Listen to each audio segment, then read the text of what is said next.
On Rugby League Down South this week, Skolars hat-trick prop Rob Thomas on what he calls probably his first and last professional hat-trick. Broncos U16s marathon charity bike and row. Founder of Her Rugby League, Angela Powers, Sky Sports reporter on the Female Association just been set up. Hemel's scholarships season and their hard month ahead. And Oxford's former Spitfire, Andrew Hoggins. If you want to get in touch with the programme, email rldownsouth@gmail.com or you can contact me on Twitter @Ian Ramsdale. Now we'll start with the Skolars, who are back on the positive side of the results with a 40-34 win over Oxford at the New River Stadium. Trailing at half-time though, but prop Rob Thomas came off the bench to score a hat-trick which helped win the game. The former Broncos man says he did enjoy his 3 tries, but the game was much more than that. Yeah, it was good, but more important thing was good to get the win. Absolutely. I mean, it's been a bit of a tough start, hasn't it, for your Championship 1 campaign, but things back on track now possibly for Skolars? Yeah, we've been disappointed with the start, but it's getting back on track now. Still got a long way to go. So just looking forward to Oldham away next week, which is a massive game for us. Absolutely. Just tell me more about your hat-trick then. Do you remember any of the 3 tries? I remember the last one. Didn't kick the ball through, and me and Evan were chasing it, but there was no way I was going to let Evan get there before me. So I had to make sure I jumped in that before him. And so that was your hat-trick one. I mean, you're already on 2. You say you were never going to let your colleague get there. You had the hat-trick in the back of your mind, did you? Yeah, a little bit. After I got the second, I thought, well, could be. Luckily, I got a bit lucky. Rebounded off one of their players, and it was either me or Evan. And as I say, I made sure I got there first. And I was going to say, a hat-trick for a prop as well. You don't get too many of those, do you? No, I think it would be my first and last ever hat-trick, but I'll take it. And so, in terms of Skolars this season, then, like you say, it's been a bit of a tough start. But what was there was a bit of a dip in form. Any particular reason for that? I mean, do you have players missing or anything like that, or was it just a matter of those games didn't go your way and now things are? I think it's just a matter of things didn't go our way. We had a really good start in the Northern Rail. Maybe we took our foot off the gas a bit, but we've made sure now, Joe's made sure that we're back on, and all we've got to keep doing now is keep winning and see where we go. And what about you as well? It must be a bit of a different year this year, being at Skolars, whereas in previous years you've been part of the Broncos. Yeah, it's different. Obviously, the standard of play is different, but I've played with a lot of these boys for a long time in the academy and growing up with a lot of them, so it was quite easy to fit straight in there, really. And I guess you enjoy playing with Skolars, like you say, you know a lot of the lads there. Yeah, I've loved every minute of it so far. We just want to kick on now and get promoted. That's the aim. How difficult has it been for you slotting into a semi-professional club? It's not too difficult, really. The only difference is you've got to go to work during the day. Yeah. Instead of going straight into full-time training. That's the only real difference, really. It's professional down there, and we're all training hard and we're all going in the right direction. And how have you found that combination of working and training? Difficult at first, because obviously everything's different. You've got to prepare, like you go straight to work and you're going straight from work into training, so you've got to make sure you've got your right food at work to take to training. That's the real big difference, really. You ain't got as much time to prepare as you have when you're full-time. I guess in a way, though, your mind is still on rugby, isn't it, for a lot of the time? Oh, yeah, big time, yeah, throughout the week. And so a big trip to... Sorry? Yeah, just throughout the whole week, really. Your mind's always on the rugby. And so a big trip to Oldham, you mentioned at the weekend. I guess these are the games that are crucial, in placings, really, when it comes towards the end of the season. These are the games that are going to sort of put you in contention. Yeah, this is a massive game for us, really, because we've been a bit poor away from home so far this year. And, especially away, we haven't won a away league game yet this year, so it's a massive game, and Oldham are a top team as well, so if we can beat them, get an upper hand on them, we'll look real pretty in the league. And it's a different look, Championship 1 this year. People have mentioned, the setup and the expansion. How have you and the players sort of, what have you thought of Championship 1 so far? I guess it's a bit weird seeing teams like Hemel, Oxford, up at the top end of the table. Yeah, it's a bit of a shock, but that's where we want to be. That's where we should be, really. We feel that we should be up there. And obviously seeing our rivals Hemel above us, it ain't gone down well with us, so we've just got to keep going and just keep picking up as many points as we can. And I guess as well, it's because there's so fewer teams, it's a bit of a shorter season, but there's also the bye every week, so it does give you an opportunity to sort of catch on, one team every particular week. But I guess it's kind of slow moving, isn't it? Does that get all frustrating, the fact that you can't just, one game isn't really going to turn it, is it? It's that progressive putting a run in of victories that'll eventually get you up the table. Yeah, that's it. We're looking at this month ahead now. We've got Oldham, Gateshead, Gloucester. We really want to be getting 3 wins out of the 4. Well, really we want the 4, but I think we'll take 3 wins and a bonus point if we can. And that should really put us straight up, back up the top end of the league. That's what we've talked about. And what about Joe Mabu as well? We talked about him many times in our programme about how he's going. How do you find working with him? Oh yeah, I've known Joe for years. When I first come into the first team, Joe was a player there, so I get on really well with him. He gets on well with the boys. He lets us know when we need to know when things are going wrong, and he's a mate as well. But it's going really. I'm really enjoying it under him. He's a good bloke. It strikes me though that there's a definite separation. Obviously, he is friends with you all, and you know him from well back. But there is a definite line. He is your coach, and at certain times you must act like your coach and not your mate. Yeah, I wouldn't say some of the things that's been said in the change rooms this year when we've been not performing, but he's really good. As I say, he knows that line where he can be our mates, but then he's our coach as well at the end of the day, and he knows when it needs to be said. And I think I saw as well that the is it the Skolars under 19s or the Skolars, they become the Challenge Cup winners this year? Yeah, I think they won some trophy at the weekend, I hear, on Saturday against Medway.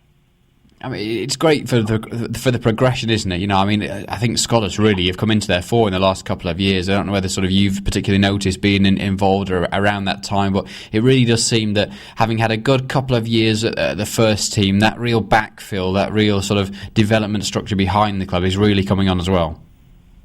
Yeah, it is. In pre-season this year, we had a few of the young lads train up with us, and there's some real impressive lads, and look forward to seeing them in the future.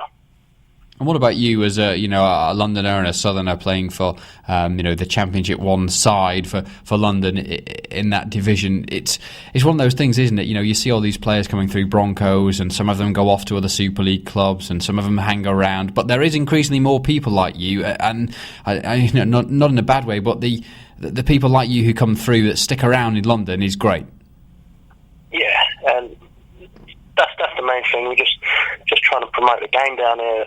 I think it's getting better and better as you see in Super League every week. We've got Kieran Dixon and Dan Sargison scoring some great tries. It's good that we've proven that we can produce some real good talent down here, and I think the main thing now is just to try and keep them at the Broncos and Skolars and go forward with that. And how do you feel about it? Because me personally, seeing what's going on at the moment, I sort of think in 10, 15, 20 years' time, when hopefully the game in the South is flourishing, I'll be able to say, I was part of that. I saw the development, and I saw all the things that were going on at the time where it was really tough, but it was really starting to happen. I mean, do you feel that a bit now by playing in the game, that in 10, 15 years' time you'll be able to look back and say, I was one of those very early people, sort of in this latest era of the game that's brought it through? Yeah, definitely. It's good as well, and I still obviously look at the Broncos results and the 16s, and it's when I first started, we was always the whipping boys, but you don't see that no more. All the young lads are competing, so it's just getting stronger and stronger, and it's good to have been a part of it, really. I was going to say, the game looks a lot different now than, I guess, when you started, innit? Yeah, I think the blokes up north, they have more respect for us now, and they don't come down here just thinking it's going to be an easy ride. They come down here knowing they're going to be in a game, and I think I found that with Skolars this year. We've got a bit more respect, and even last year at home we can beat anybody, and we proved that. We took Halifax to the wire last year, so it's good that we're getting that respect that I think we deserve now. And you've got that Northern Rail Bowl as well, that final to come. Bit of silverware possibly at the end of the year. Hopefully. It'll be a tough game against North Wales. They're killing it at the minute, but you never know in a final. Just back on your hat-trick, you were named the Championship 1 player of the round as well this week. You must be happy with that. Yeah, it was nice. I had a look at it. Put me in fourth. 5 points behind Bishop. I'll hopefully try and catch him. I was going to say, you chuckle there, but this is a serious thing. If they're dishing out points each week, if you can put yourself in there, you never know. That's it. You never know.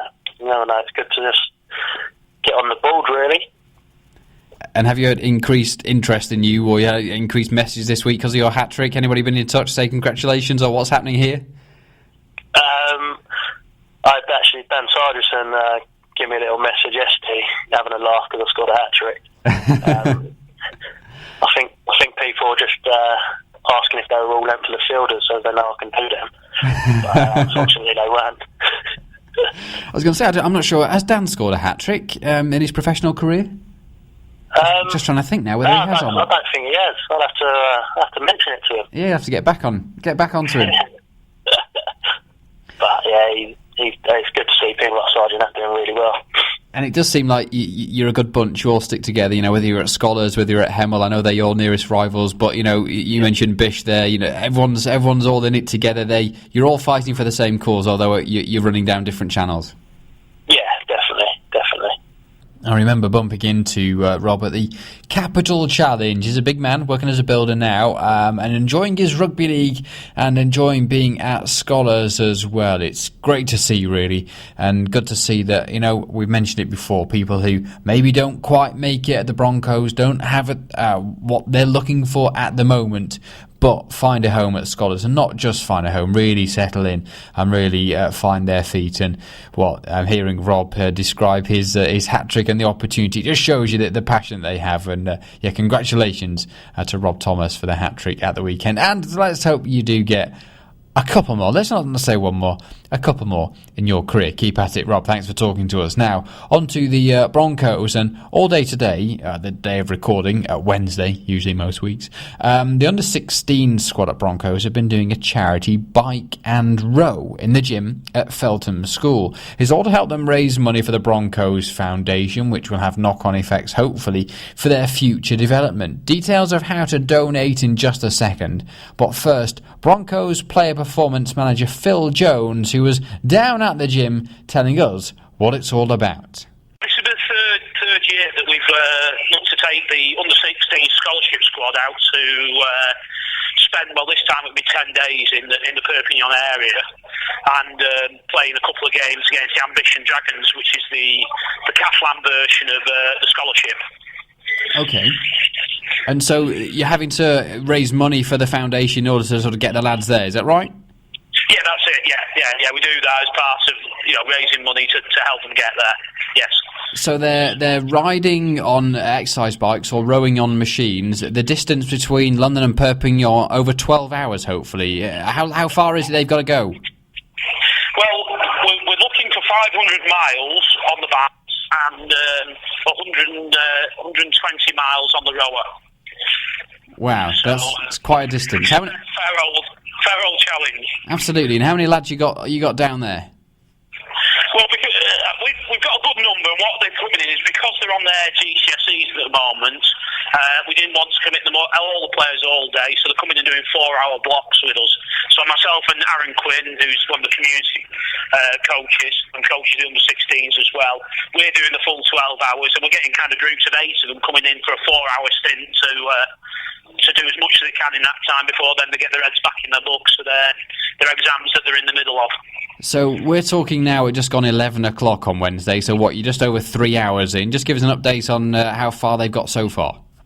Well, just based on having 3 hours together, I think we've now done 227 miles on bike and we've done 46 miles rowing. So it looks like we're going to... Some of the lads are now shouting, can we make it so it's there and back? But I think that might be a little bit ambitious. Absolutely. And just give us a shout of a couple of lads that are down there at the moment. I've already seen one of your tweets talking about, is it Louis McCarthy Scarsbrook's cousin?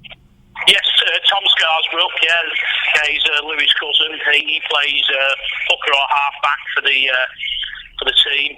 We're also looking this first thing. We've got Jack Harbidge, and Jack is a national level rower. For those who know anything about rowing, and I don't know too much, he's repping at 150 for the 500 metres when he's been doing his stints on the rower, which has certainly been a big bonus for us. Sounds like he's going to row the way entirely himself. And you mentioned as well that Thomas Scarsbrooks also give Louis a run for the money in the talking volume stakes. Oh, yeah. Well, I do look and say perhaps we should have that as the sponsored event rather than all the physical stuff, because I'll just let him talk. It must run in the family. Yes, I think so. In a really good way. So how important is this trip then that you want to take them on for the lads? I mean, you obviously feel it's important and they feel it's important too, otherwise they wouldn't be doing what they're doing today. What we found, because they live in such different bits of London, although they're close as a group, I think it just really brings them together to spend more time together for 10 days. Also, we treat it very much as though it would be a week with the first team. So it very much the training is all about training when we're out there, and it just gives them a real taster, and probably does a bit of beating up some of their knowledge because they're around it all day. I was going to say, it sounds like a big experience, and like I say, it's half term, isn't it, this week, which is obviously why you do it at this point. Yes, it is. Yeah, it just fits in nice. Being able to do this challenge fits in nicely this week, and when they go away, it's just post the GCSE. So as well as doing something with the Broncos, it's a nice release after having to do all that revision and do all your exams, and it fits in nicely when they've just finished them. How's your geography and your maths? You don't have to help them with any of their GCSE work, do you? Thankfully not. No, I'll leave that to them to do it themselves. And how are the under-16s going? We'll talk about the 19s in a second and their victory at the weekend, but how are the 16s doing this year? Because we split there's only 8 games and we split them between the 16s and the 15s, so they've had a couple of games. They played at Wigan at the weekend, and although they lost 40 points to 10, there was a lot of pleasing things they managed to achieve, things we've been really working on, and second half was 10-all with Wigan, which I think surprised them, and we'd only take a few tweaks to have really made us competitive, to get the scoreline closer. I mean, we've talked many times, haven't we, about sort of the benefits of doing stuff like that, but to give them that experience and to play against Wigan, and, like you say, Wigan's academy is phenomenal, and to hold them at 10-10 in the second half, they've got to take something from that. I think they did. I think it's probably been a long process to get them to understand that at this age group, the scoreboard's not everything. It's more about how you perform, and they actually came off afterwards and they knew that there was, some things to fix up, but they knew they'd done loads and loads of good things. They've been physically very strong in the middle. Wigan scored a lot of the points right in the corner, so we'd actually made them work really hard for it. And I think we knew that in the physical battle it had been pretty even, and possibly for certain players had won their own personal contest. And the 19s at the weekend, they beat Hull, but I'm told that quite a lot of the first team squad were down there to watch as well. In fact, the whole first team squad was there. Tony decided to, rather than doing the video review, that they'd all come down and actually watch the under-19s in action. And it was a real bonus for the under-19s, a nice little lift for them. And I think they would have put that performance on anyway. But I think it was nice to know that the first team were there to appreciate how well they played. And obviously you've got a couple of the first team, I think, helping you out, haven't you, Chad Randall? Yeah, Chad's, as we name him, the Minister of Defence. So he works hard in the wrestle room, and they've had a couple of really good, we had a couple of weeks where we slumped a bit, and he's been working really hard in defence in our wrestle room. And Luke Dawn's down as well, and so it's great to have their input to what we're doing. And I'm hopefully going to try and talk to Chad a little later on today. I'm not sure whether it'll feature in the podcast before you or afterwards, but he's edging ever close to Steel Retchless all-time appearance record for London. He's really cementing his name in the history books with the London club. Yeah, I mean, obviously I've been here all through Chad's stint, and he's just always a hard worker. He's always very, very dedicated to what he's doing. Always does extras on the field. Tries to find ways to improve. And for the last 3 or 4 years, has volunteered, whether coaching with the under-20s and now with the under-19s. And And it's not a bit part thing. He's in virtually every session of the week. He does extra video with lads, so it's not just a turn up and a nice to do. He's really passionate about those lads improving. We'll catch up with you later on because they're rowing or cycling from 8 till 8 today. So I'll catch up with you later just to sort of find out exactly how they've got on. But for anybody who wants to show their support and donate to the Broncos Foundation for this, how do they give you a bit of their cash? Well, we set up there is a Just Giving page, and you may be better than me to find what it is at the moment, but it'll also be on the London Broncos website. If it's not already up there, it'll be there this afternoon. I was going to say, I think I've got it here. It's justgiving.com/Phil-Jones18. That sounds like the one. Yeah, that's perfect. So it's justgiving.com/Phil-Jones18. Well, good luck to the lads. Good luck to the next crop as well, which start at midday, and we'll talk to you at 8 to see if they've done the 500 miles. Fantastic. Speak to you then. So we'll find out how they did a little later in the programme, but I repeat as well, if you can give anything to the Broncos Foundation for their road to help them develop, then please do. justgiving.com/Phil-Jones18. That's the place to go to have a look. There's details as well on the Broncos website. I think there's a video coming later this week as well. So check out LondonBroncosRL.com for more details, and the links will be on there as well. I did also try, as I mentioned to Phil, to talk to Chad Randall this week, but the interview didn't happen. He's been limping, hasn't he, for the last few weeks, and nudging closer as well to Steel Retchless 202 games, that the record number of appearances for a player at the London club. So things on 197 at the moment, Chad Randall. So I don't want to chat with him about how things are going. 5 short of that record at the moment. Hopefully I'll get him on next week. In terms of the first team squad, it was the magic weekend, wasn't it? Unfortunately, a defeat. Tony Ray's saying he feels that good form is just round the corner, though, with Broncos losing that opening game of the magic weekend, 46-18 to Catalans. I thought I could have various discussions about the magic weekend, its pros, its cons, and how people feel. We've done it before, haven't we, on the programme, and whether the magic concept has to change, or whether maybe it could come to London one year. That'd be interesting, wouldn't it? I'm not quite sure they'll do it at the moment, though. But we'll save discussions for Magic Weekend for another day, for another week, possibly for even another year. I read a good blog from Phil Clark on Sky Sports website today with his thoughts about it. Nothing too conclusive, really, but an interesting thought and take on what can be done in the future. As ever, all people are talking about is trying to take the game to new audiences. And did the Magic Weekend really take the game to new audiences? And should it be used to take the game to new audiences? Or should we just have it where there's a weekend where everyone can get together and watch rugby league? It's an interesting balance, interesting discussion. We may well have that over the next few weeks and months. A tweet at Ian Ramsdale from Mark Wilson after the game for Broncos at the Magic Weekend, saying they dominated first half but didn't make the pressure count. The soft try just before half-time killed them. Richard saying, I know that Ray tries to see the positives, but we were woeful in the second half. Yet again, the only positive was Dixon's try. Dave also on Twitter at Ian Ramsdale saying they can only play for half a game. It's been the same all season. Chris saying we can't keep hold of the ball, can't tackle, can't read the game. Only Gower knows how to create tries. Absolute rubbish is what Chris said. And Scott as well at Ian Ramsdale saying they need to score in the first 10 minutes when they had repeated sets. In the end, handling errors cost them big time. More comments as well flooded in on Twitter at Ian Ramsdale from Scott saying they needed to score. Sorry, we just read that one, haven't we? Chris saying it started off well, yes, but no discipline or concentration. If you can't keep hold of the football, you won't win matches. And Michael saying as well, no rugby league savvy. Too many mistakes. Always the same. Fair bit of frustration around is what I read at the end of the game. Wasn't there, unfortunately, at the Magic Weekend, but well, it seems to be a continuing story, doesn't it, with the Broncos at the moment, that you just don't know what you're going to get. It's been like that for a couple of years as well, if you ask me. And I did mention on Twitter, I thought there was concerning tweets really from the fans. I did wonder whether there'd be another mid-season review. Remember that from last year? I'm not quite sure they'll do it again this year, to be fair, in my honest opinion. But I wonder whether something like that might be needed. I don't know.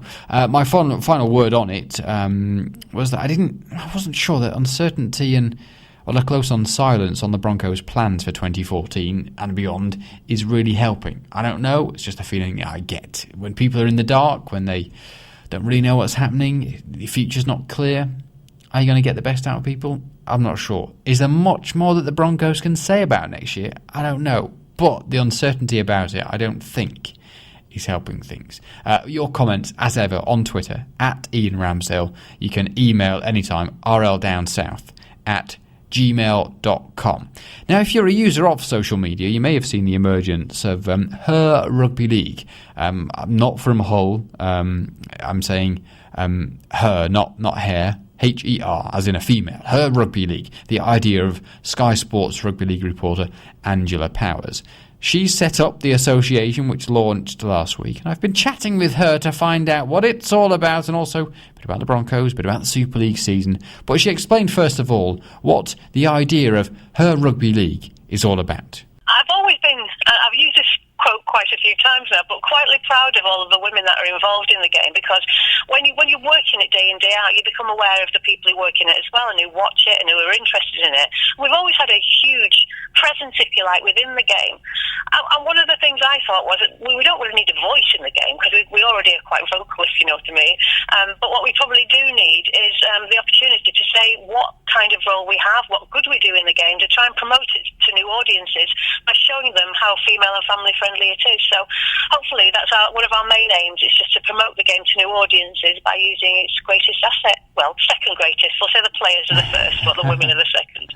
Well, you mentioned, that rugby league is a family game, isn't it? That there are a lot of female people, whether it be sort of supporters, the families, but also there's increasingly numbers of women involved in higher powered jobs within the game, which is good to see.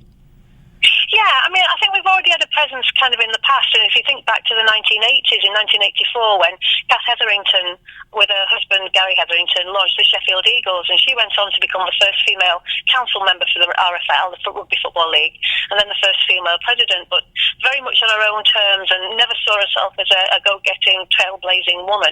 And behind the scenes, there have always been women volunteers who more or less make sure clubs run to a high standard, and that's all through community level, all the way up to the top levels as well. And it's really nice to see people like Kate Hardcastle getting involved at Bradford.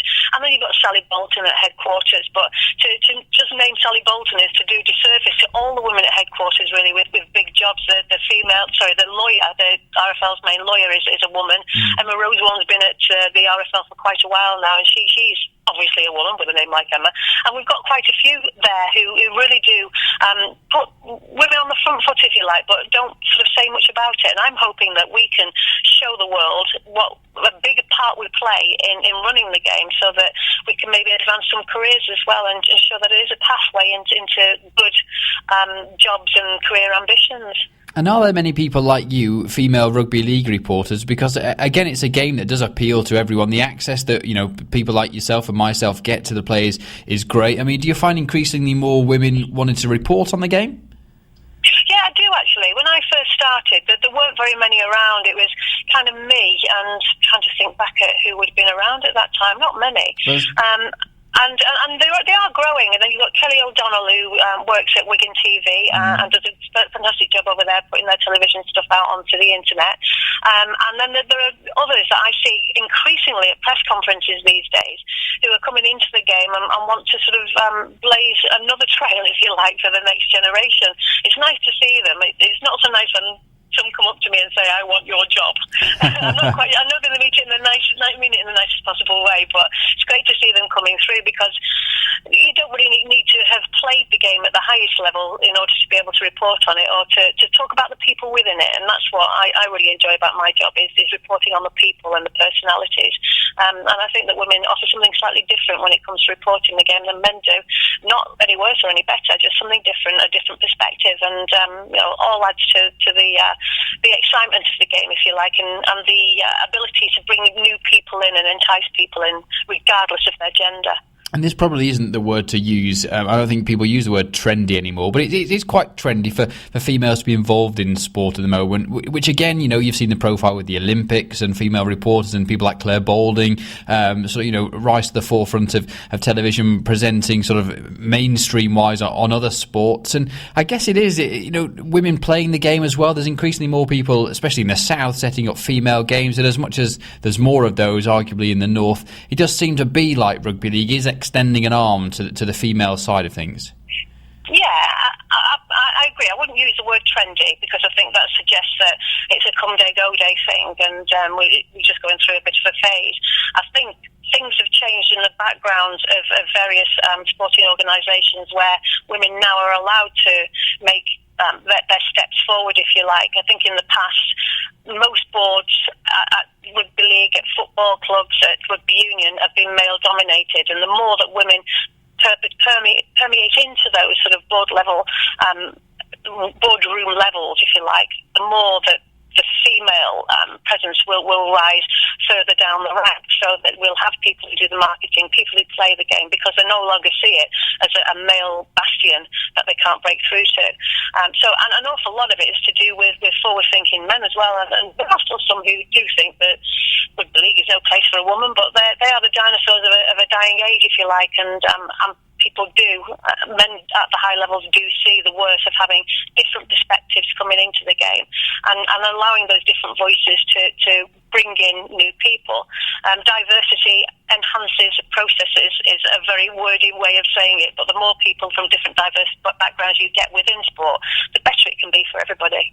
And so where are you hoping to take rugby league? What is it that you think, how can people sort of interact with it or use it, or, where is it going in the future? What I want really is to create a community of women so that we can share ideas about what we do, where we want to go, what we can do to enhance the game and bring more people in it through a forum. Hopefully this is what my dream is, to get that up and running on our website quite quickly, so that we have a hub, if you like, where women can come together and share those ideas. But we also want to give things back to them, so we want to have some training courses where we can teach women within the game and fans and people who are our members to learn how to use their skills to the highest degree, so they'll learn how to do some networking. We'll try to do some informal mentoring with them as well, so that people like me, people like Sally Bolton and other high-profile women in the game, and not so high-profile but still high-level women in the game, can pass on their expertise to the next generation and help develop some careers as well. So it's really a big network, really, if you like, of women around the country who can help each other to get on within their clubs, but also in the wider community, to enhance their skills and give them a bit more confidence. What we've not done in the past, I think, is bang our drum, and I've been told that myself quite a few times, that we don't do that. It's time to do it, I think, and the game can only be the better for it. And you mentioned your website, to test my memory, herrugbyleague.co.uk, is that right? That's the one, Ian. You've been paying attention. Well done. So herrugbyleague.co.uk. And while we've got you on, I know you've had a busy morning of filming. From your stance as a rugby league reporter, how are you enjoying the Super League season currently? It's fantastic. I mean, I'm not going to sort of lie and say it's the best season ever. I think the weather doesn't help as well, except for the 2 days that we had Magic Weekend, which was fantastic. But I think we're going through a bit of a change, aren't we? A bit of a hiatus, if you like, within the game, where we're trying to work out whether licensing really is the best thing going forward from now on, whether to have different structure of the league and to see how that helps develop the game in the future. We need to bring more players in, and we're aware of that, and trying to find ways of enhancing the game for the next generation. So it's a bit of a turning point, really, in the game, I think, but nothing to panic about, because they've been predicting the demise of rugby league since it started in 1895. So it will go through its peaks and its troughs, and I think it's a bit of a testing time. And given the economic situation as well, people aren't really spending money, so it's difficult really for us to grow in a situation like this, but keep at it, and the product itself it'll sell itself, and the game will bounce back to higher levels. I'm pretty sure of it. I think I'm making it sound like it's all doom and gloom. It's not at all. It's just a testing, challenging time. And we still do have the product on the pitch. If you watch the Magic Weekend just gone, some fantastic games, a couple of blowout results, but were still interesting for the fact that, for example, Castleford beat Wakefield against the odds. So it still is an engrossing game to watch, and especially in the sunshine, which is why we went to summer. Sadly, not seeing much of it, Ian. I don't know about you but it's cloudy and cold here. Yeah, no, steady drizzling. We got a nice weekend, as you lot did in Manchester, but no, it's not been great so far this year. And you mentioned, the tough and testing times. I think sort of rugby league fans in the south have really been through it this year. In fact, the last couple of years, really, with the Broncos. I know you've been down. You've obviously done a couple of pieces with the Broncos guys. What do you make of what's happening in London at the moment? They're doing it tough. They are doing it tough, and you watched the opening game of Magic Weekend, and you saw for the first half of the game that they really were living with the Catalan Dragons. But there's a big crisis of confidence, I think, that comes when you get so far into a season and you can't see the light at the end of the tunnel. And I think it's the same whether you're on the pitch or off the pitch, that the answers only become obvious with hindsight. But there's a really good brain in charge there in Tony Ray, and he'll be working hard to turn it around. And there's some fantastic players on the pitch. I know that Craig Gower will be wanting to make the most of the talent that they have at the Broncos. But, as we talked about peaks and troughs before, this is their trough, and I think the fans that they've got who are sticking behind them will continue to do that, and good times hopefully will lie ahead. As you say, testing, and it's always been a bit of a struggle down there in London, and I'm sure that the right people are in place to hopefully turn it all around. I mean, the support from your team at Sky Sports has always been great for the people in London, and I guess you, like me and like many, just are desperate really to see a successful side in London, because there's so many people that can look at it and sort of bash the game and say it's not working. You see the development of the players. To have a great London side, or for them to have a couple of good seasons, could do wonders for the game, couldn't it? Absolutely, and we saw I think it was in '99 when you got to the Challenge Cup final against Leeds. It wasn't it? I'm just pushing my head back here. It was up there. I think it was. Yeah, it was. And that kind of success of making a big final does bring more crowds in, and it whips up the excitement. And it is true, you do need that success to be able to build on, to be able to bring more people through the turnstiles. It's almost a test of nerves, really, but the success on the pitch really does relate then to the success of it and the growth of a club. You look at what's happened at Warrington, that they've done wonders there, especially with moving to a new stadium at the Halliwell Jones. It's difficult, really, because a lot of the communities where the clubs are based are struggling as well, and they're all expecting to take the same leisure spend from the other things that are around and about, and in London there's so much more for people to choose from. So a successful London team is important in getting that excitement and generate some more activity around the club. But I'm not a person who runs the game. I'm not one of the administrators, and I'd love to say what the answers are. But with her rugby league, hopefully we'll do a little bit to maybe raise the profile, get the players involved in things off the pitch, so that maybe people are enticed to come and watch them on it. And little tiny steps like that by lots of people might just make a difference. That's Angela Powers then of Sky Sports. Great to talk to her, really great for her to support this programme. In particular, she was more than willing to come on the programme. So Angela, thank you for doing that. And she does great work for the Sky Sports programmes that she works towards. And if you want to find out more about her rugby league, on Twitter it's at her_RL, as in HER_RL. The website herrugbyleague.co.uk. Very pleased that I guessed that correctly while I was talking to her before. He was there in the mind. I had the computer in front of me, but I thought it would be a bit rude to try and tap on the keyboards and find out. Well, I thought I was glad that I remembered it correctly. Now to another thing that I missed out of last week's programme, an entire oversight by me, so apologies for that, Tim. But I am keen to have your roundups of the conference divisions which you're involved in. Plenty of them going on across the south, and I'm looking for people like you to tell me if you see something, if you watch a game, if you have your eye on a particular league, just to send me something each week to let us know how the league's going. Didn't have to be altogether too detailed, just a little bit to say such body won their top of the league, such body didn't win their bottom of the league, and they drew. Brilliant. That'll do me. It's on 10 seconds. Easy. If you are involved in a conference division anywhere across the South and you fancy doing it, then do please let me know. Email rldownsouth@gmail.com. rldownsouth@gmail.com. We'll sort out all the details of how it works if you just send me the email. So to the Southern Conferences then, here is Tim Griffiths. Saturday the 11th of May saw the first round of the London Challenge Cup. Defending champions the London Skolars A defeated fellow Premier League side the Hammersmith Hills Hoists 20 points to 16. A tough first half ended scoreless, however Hammersmith scored 2 tries early in the second stanza to race to a 10-0 lead before Skolars were able to drag themselves to level the contest at 16 apiece before a Danny Burke try clinched victory for the Skolars. The South West London Chargers travelled to face the Beckenham Bears and came away the victors with a 46-12 victory. Winger Rob Plumbridge scored 18 points for the Chargers, with Beckenham starting a fight back too late as the Chargers had already raced into a 30-point lead before Beckenham could register a score. A changed Sussex Merlins side featuring several debutants notched up a 34-6 victory over the Greenwich Admirals down in Brighton. Tries to Ewan Callaway, Dave Morris, player coach James Shimmick and new prop Rich Hadfield saw the Sussex side record their third victory of the season. The Umbridge Eagles also completed a 38-28 victory over the Newham Dockers in East London to book their place in the next round, and the Staines Titans recorded a 52-18 victory over the Real Warriors to join them in the next round. The draw for the next round of the Cup has been made, and some interesting looking encounters, most notably the local derby between the Umbridge Eagles and the Staines Titans.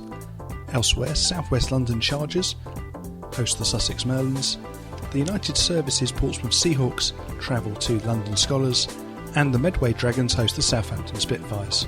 Saturday the 18th of May saw a return to league competition, with all South East Conference sides in action. History was made as the Sussex Merlins defeated the United Services Portsmouth Seahawks 40 points to 30 in this top-of-the-table clash. The victory marked the first time the Seahawks had lost a regular season league fixture in 3 years. A solid defensive display and some clinical finishing meant Sussex took an 18-0 lead at the break. A resurgent Portsmouth came out strongly in the second half. However, a second score from Ben Messimer and a dart from dummy half scored by hooker Kieran Robertson saw the Sussex side take the points and their 4th victory of the season to maintain their place atop the table. New side the Weald Warriors were given a tough introduction to conference football with a trip to the Southampton Spitfires, where Southampton recorded a 26-10 win. A Frank Bagnall try, created by Chad Marshall, was the best of the Spitfires' 5 tries. However, Southampton's disciplinary problems continued, with 2 of their players leaving the field, along with 1 from the Warriors, following a brawl. Elsewhere, Guildford Giants' struggles continued as the Medway Dragons notched up a comfortable 76-10 win in Kent. Those results mean Sussex Merlins top the table with 3 victories from 3 games on 6 points. Medway, Southampton and Portsmouth in joint second, all on 2 points, and the Weald and Guildford both to get off the mark. With no fixtures this coming weekend due to the bank holiday, the next round will be held the following weekend, where Portsmouth United Services Seahawks entertain the Guildford Giants, Southampton Spitfires host the Medway Dragons, and the Sussex Merlins make the short trip to play the Weald Warriors. For Rugby League Down South, I'm Tim Griffiths. Thank you, Tim. Thanks for that. More from Tim in the next few weeks and months here on Rugby League Down South. This is a podcast concentrating on the game across the South. Thanks for downloading. And if you haven't listened to the back catalogue, then please do. I'm also trying to build up the back catalogue on YouTube as well. So if you the ones that are no longer existing in Spreaker and iTunes, etc., because I've had to remove them because I don't get limited space. Or I don't get unlimited space, I should say. I have limited space, which means I've got to take them down. You can hopefully find them on YouTube. I'm trying to put the back catalogue up there as well. In fact, I might work on that this evening whilst this programme is uploading for this week. But now on to Hemel Stags, and they were victors over the South Wales Scorpions at the weekend. Planning a link-up as well with Milton College in Northampton, something new to look forward to for next year. Their community manager, Tom Williams, tells us more. Well, essentially, the programme is we want to run a rugby league academy with Milton College, who are based in Northamptonshire. We've already got a partnership with the University of Northampton, who play at a fairly high level, delivering their performance programme. And now we've developed a link with the college. Milton College are renowned for performance sports and running academies. and it's a chance for young aspiring players to link their education with performance sport program, and it's great that Malton College have agreed to, or at least have the vision to develop rugby league alongside rugby union in partnership with Northampton Saints and various other academies in partnership with other top tier professional sports clubs. This is quite a way away from Hemel, sort of geographically. Is this sort of Hemel trying to sort of take a stamp and sort of grab around the midriff of the country and get the best talent from there?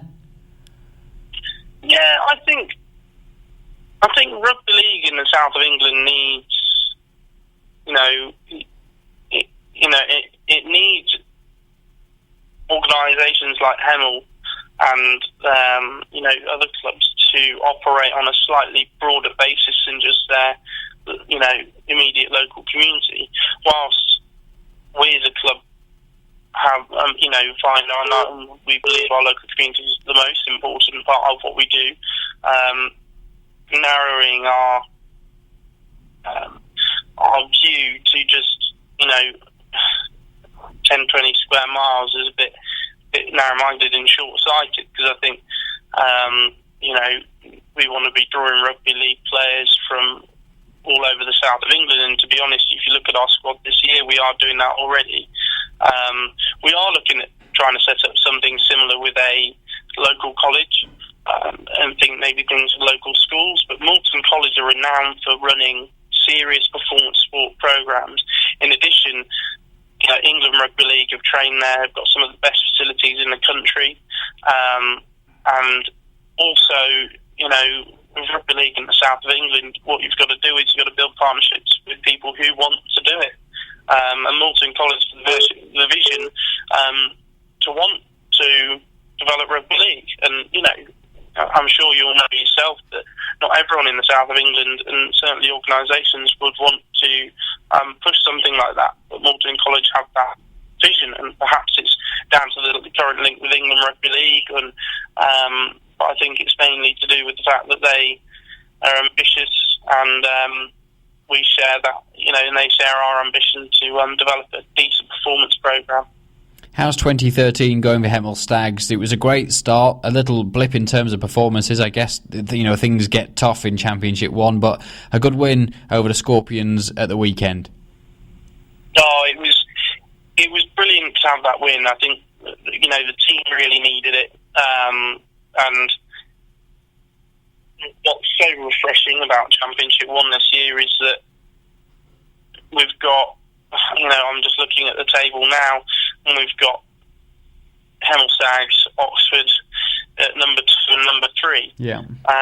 Which is pretty special, let's be honest. And I'm really pleased to see Crusaders at the top of the league as well. A Welsh team, and I think that's a really refreshing part of this league, is that we've got teams from non-traditional areas topping it and pushing for a promotion.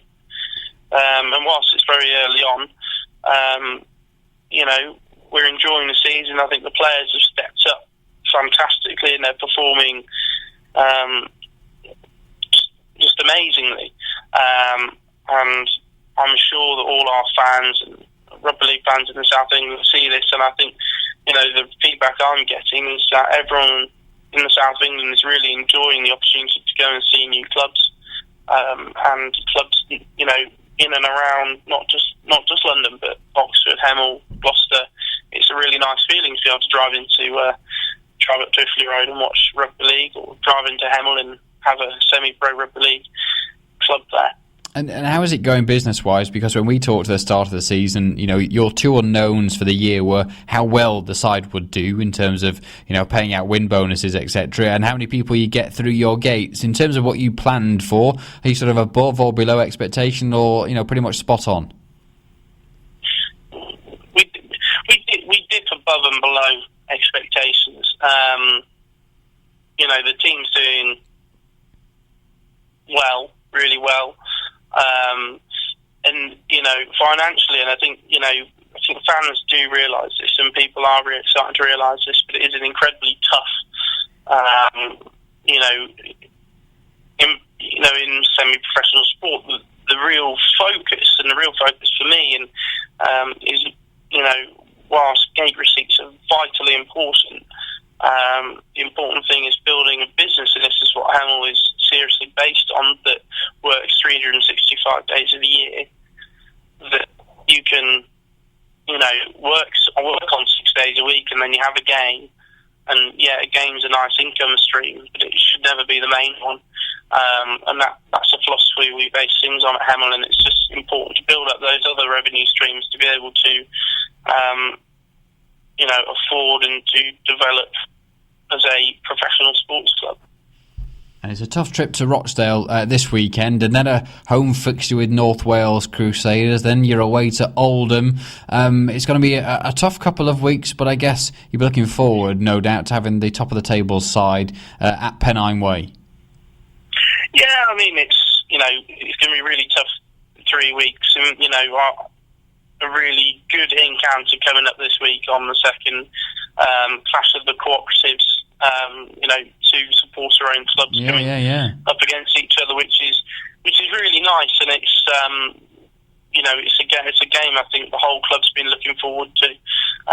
And then the 16th of June is going to be a real special day, and it's going to be a bit of family fun day at the club, and it's just going to be a fiver to get in. So we're going to be promoting that throughout London Rugby League, and everyone and anyone we can promote it to over the next few weeks, and really try and pack out the stadium. They're going well then, aren't they, at the moment, the Hemel Stags? Interesting to see how really the three new clubs compare when we get towards the end of the season. I'm thinking I might have a look and look at a few numbers and statistics and stuff like that for the end of the year, just to see how things are going, and it will be a good basis really in which to build. But things are going in the right direction with Hemel, so always good to catch up with them, and thanks to Tom as well. He wasn't feeling too great, so always appreciative of people who spend time to talk to the programme. Now then to Oxford. They were the losing side of the game at Skolars, where we started this week's programme, but they're third in Championship 1 at the moment, by a matter of them having got losing bonus points in all three of their defeats so far this season. That's the difference that puts them third, and they're being very competitive. It's one of the things that I picked up on at the weekend, that I lost to Skolars, but the fact is Oxford are doing it hard, they're doing it tough, and they're sort of they're in these games. Many people thought that the new clubs might be wipeouts this year.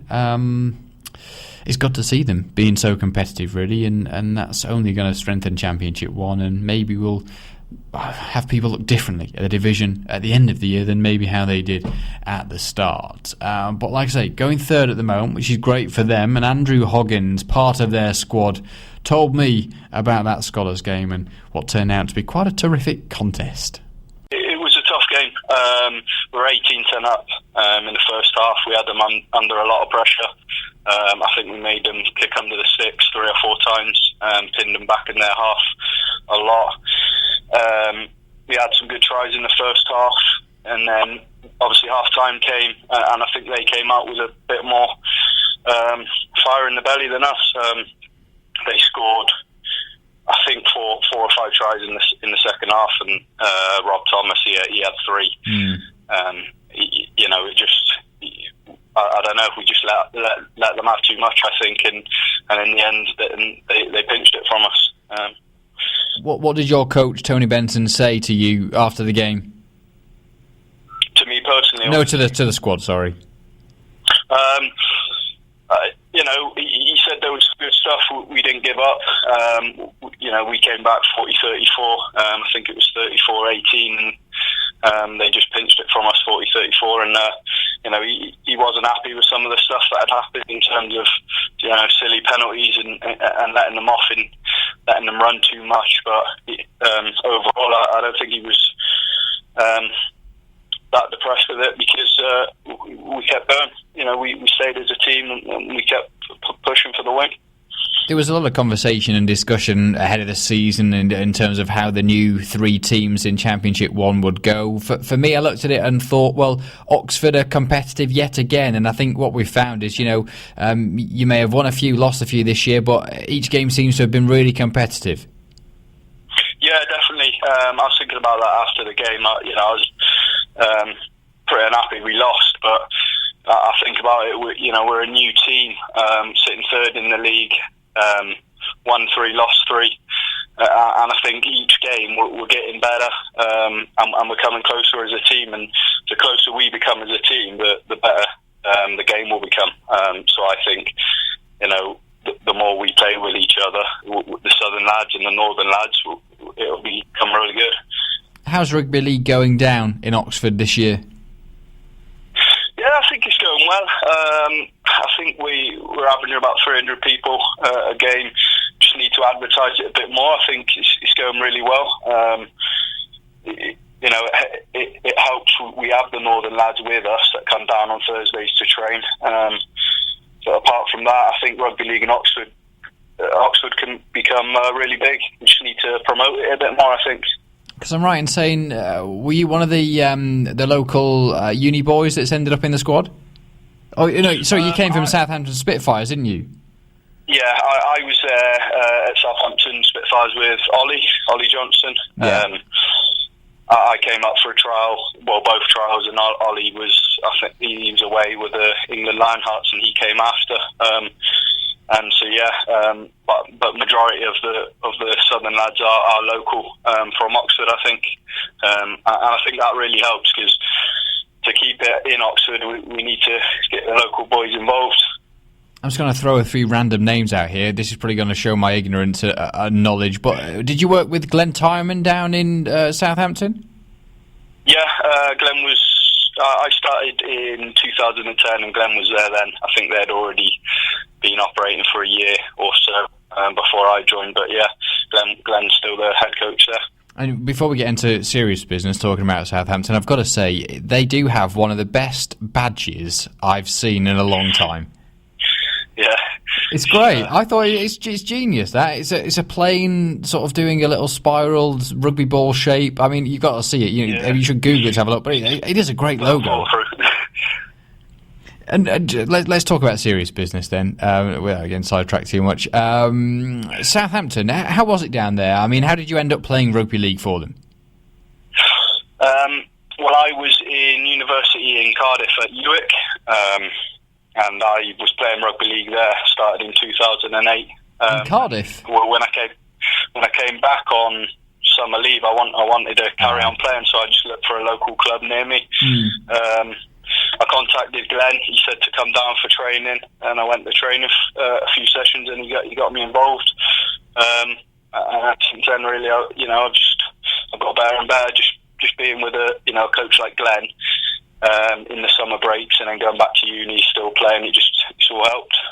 I know that Tony Benton in particular was really impressed with the quality of the open trial that they organised. He didn't quite think you would get the calibre of players that turned up there. I guess you were one of those. Sort of how happy and delighted were you to be given an opportunity to play at Oxford this year? No, I was really happy. The trial was, at the first trial there was quite a few players, and a lot of them were really good. And Tony contacted me the week before the second trial and said they'd like to offer me a contract, but to still go to the second trial so we could have another look. And I was really happy. Couldn't wait to sign and get stuck in. And so, how has it worked out with you? I mean, have you had to find employment within Oxfordshire, or are you sort of commuting? Yeah, my parents moved up to Didcot, so about 20 minutes away from the club. That's nice. I moved up with them and found employment just in Didcot. So for me, it's worked out perfectly. I work full time, and then it's not far from the club, so I can get the training each time as well. I've just been talking to Rob Thomas, in fact, the guy who got the hat-trick in the second half against you at the weekend. But, he was saying, it's tough to mix a full-time job and playing as well. Your mind's always on rugby, although, because you like playing it, it's a sort of a nice dilemma to have. How have you found sort of mixing a semi-professional setup with your life? At first, it was difficult. I was working, long hours, and then having the energy to go to the gym or to make training is really difficult. But I think your body starts to get used to it. I'm starting to cope. It's becoming easier. But I think my boss he's really supportive of the club as well. So, he gives me the easier jobs every now and then if I'm struggling from the weekend's game. And you look at the different ways that teams are doing stuff in terms of, Hemel have developed and built on the team that they had from last year. Gloucestershire are obviously doing a lot of stuff in connection with the university, which I know is something that Oxford are doing. But you've sort of bolstered your squad with a couple of players from the Heartlands who've come to sort of strengthen the side. Do you think the balance is right? Have you got just the right amount of sort of people to make the team strong, but still concentrating, as the club are, on developing the local talent and trying to ingrain Oxford and Oxfordshire as a rugby league area? Yeah, we get asked that question quite a lot actually with the Northern lads coming down, but I think they've got enough of the Northern lads, but the right amount of experience to teach us Southerners, how we should be playing, and we can only get better as a team with their knowledge and Tony's help, and I think it's really important to have them down. Us local lads aren't going to improve if we don't have them on board. I don't think we would have been able to compete if we didn't have them, because we weren't a team before, and the only team around here were the Cavaliers, and Hemel. They've played with the same squad for a few seasons now, so I think they're gelled well. But I think with the experience of the Northern lads and the local lads, I think it's going really well. I think we're all learning each week. And even in my job as a journalist, I love information. I love learning. I love knowing more. And every day I learn more about how to do my job, and that's one of the things that I really enjoy about it. That development, and I enjoy a really tough testing day where I'm sort of put on the edge of my knowledge and experience. Do you get the same as well? I mean, you talk about that learning experience and the Northern lads helping you out. Are you still hungry? Is that one of the reasons that you're in the game, to learn more and to be a better rugby league player? Yeah, definitely. I'm always looking to improve, and I'm starting to get on well with a few of the Northern lads, and they're teaching me more and more each week. And I'm only going to go from strength to strength if they're there helping. They've played at this level before, and I hope they're continuing in this level and possibly higher if I ever got the chance. But I'll only get better by wanting to learn more. And what do we reckon for Oxford by the end of the year? You're doing well so far. It's week in, week out. You seem to be competitive, as we mentioned before. What's the hope? What's the thought as to where Oxford will finish the season in the league? Well, we're hoping. First season and all, but we hope we can make the playoffs. Like you say, we've been competitive each week now. I think we're only going to get stronger and better each week from this point on.